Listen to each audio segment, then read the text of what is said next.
Le silence qui s'installe après une tension, le regard qui fuit quand on parle d'engagement, cette manière de se murer derrière le travail ou les écrans, dès que les émotions deviennent trop vives, si ces situations vous sont familières, sachez que vous n'êtes pas dans une impasse, mais face à un mécanisme de protection qui demande à être écouté. Je suis Jérémy Bessard, thérapeute de couple et sexothérapeute. Mon rôle est de vous accompagner à mettre des mots sur ces silences et à transformer cette distance qui vous sépare en un espace de rencontre sécurisé. L'évitement n'est pas une absence de sentiments, bien au contraire, c'est souvent une réponse à une surcharge émotionnelle. Pour beaucoup d'hommes, le conflit, la responsabilité ou encore l'engagement ne sont pas vécus comme des étapes naturelles de la vie de couple, mais comme des menaces potentielles pour leur intégrité. Vous vous sentez peut-être épuisé de porter seul la charge émotionnelle de la relation. Vous avez l'impression de poursuivre quelqu'un qui ne cesse de reculer. De son côté, l'homme évitant se sent souvent traqué, inadéquat ou submergé par des attentes qu'il ne sait pas comment combler. Cette dynamique de poursuite-retrait crée une souffrance sourde des deux côtés. L'un souffre de l'abandon et l'autre de l'étouffement. Pour illustrer ce schéma, je pense à Sophie et Marc, venus me voir après 5 ans de vie commune. Sophie se plaignait du désert affectif de Marc. Dès qu'elle évoquait l'achat d'un appartement ou une discussion sur leur avenir, Marc s'absentait mentalement. S'ils se disputaient, il quittait la pièce, il s'enfermait dans son bureau pendant des heures, laissant Sophie face à une colère impuissante. Marc n'était pas un homme froid, c'était un homme terrifié. Dans son esprit, une dispute signifiait une rupture imminente. Pour lui, s'engager sur un crédit immobilier représentait la perte définitive de sa liberté de mouvement, une sécurité qu'il avait chèrement acquise durant une enfance instable. En travaillant ensemble, nous avons compris que sa fuite n'était pas un désintérêt pour Sophie, mais un mode de survie pour ne pas s'effondrer sous la pression. On commence avec la première étape de mon accompagnement, celle que j'appelle comprendre le passé, c'est-à-dire la prise de conscience. Rien ne naît du hasard. L'évitement est presque toujours le fruit d'un attachement insécure, évitant, construit dans la petite enfance. Si enfant, cet homme a appris que ses besoins émotionnels n'étaient pas entendus, ou pire, qu'il dérangeait ses figures d'attachement, il a développé une stratégie d'autosuffisance. Je ne demande rien. Comme ça, je ne suis pas déçu, ou encore, je reste à distance pour ne pas être envahi. Ce sont des schémas de répétition inconscients. La proximité est associée à un danger de perte de soi ou à une peur du rejet. J'invite l'homme évitant à se poser ces 3 questions. Quelle place l'émotion avait-elle dans votre famille ? Était-il permis de pleurer ou d'exprimer une peur ? Avez-vous eu le sentiment enfant de devoir gérer seul vos problèmes pour ne pas peser sur vos parents ?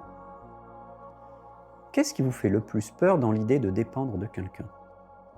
J'invite maintenant le partenaire à se poser cette question. Comment votre propre histoire résonne-t-elle avec ce silence ? Est-ce qu'il vient réactiver une peur ancienne de l'abandon ? Ensuite, on passe à l'étape 2, celle que j'appelle agir au présent, c'est-à-dire changer concrètement les dynamiques. Pour sortir de l'impasse, j'utilise des outils précis. L'idée est de briser le cercle vicieux. Plus vous poursuivez, plus il fuit, plus vous poursuivez.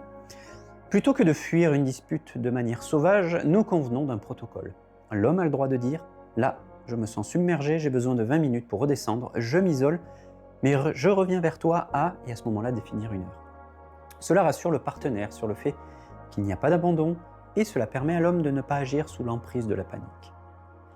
Si l'évitement concerne les tâches du quotidien ou les décisions, nous travaillons sur la micro-responsabilisation.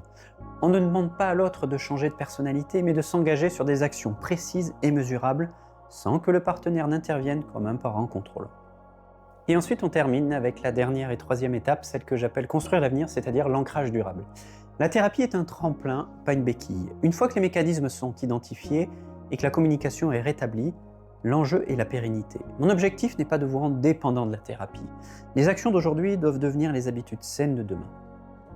Solidifier l'avenir, c'est accepter que l'intimité n'est pas une fusion permanente. Un homme évitant aura toujours besoin de son jardin secret ou d'espaces de solitude.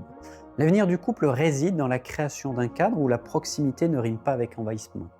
Cela passe par des rituels de connexion réguliers comme des discussions de 10 minutes sans écran ou encore des projets communs à court terme qui musclent la capacité à rester présent même quand l'inconfort surgit.